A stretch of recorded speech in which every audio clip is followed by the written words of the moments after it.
What causes people to leave their country and homes? What does being home mean to people, and how would they be able to leave the ones they love behind? When I asked myself this question, I couldn't help but think of my own family. How would I feel if my daughters had to leave, and there was a good possibility that I would never see them again? The thoughts of never seeing my children again send shivers down my spine. This was an unfortunate reality for many people for centuries. Today, there is still that very real experience for people. They are forced to leave their homes because of war, economic hardships, and even famine. But the difference is that today there is a greater possibility for those people that are left behind to be able to see their loved ones again. So what was it like for people like the Irish that had to flee their homeland to escape the devastating famine of 1845? Potatoes were the primary source of food for the poor of Ireland.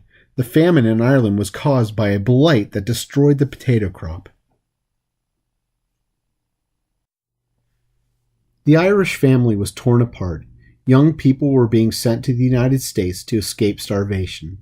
Families were being split up, and in some cases the entire family was sent.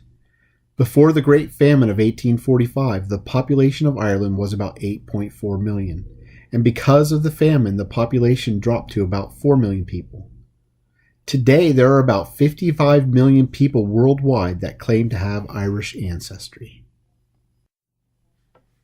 The British landlords that owned the land in Ireland usually offered to pay the cost to send the poor tenants to Canada or the United States because it was cheaper for them. Many of the landlords would pay to send them to Canada because it was less expensive and it was part of the British Empire.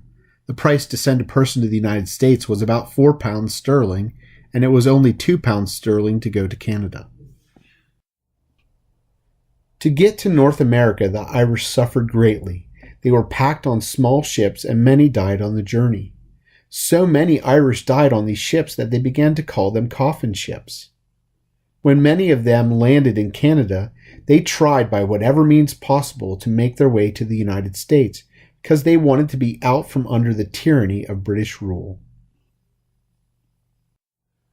The Irish that came during the Great Famine did not speak any English. They spoke their native language, Gaelic, which made life very difficult for them. The Irish that came to the United States at that time were from very poor families. They were uneducated and unskilled.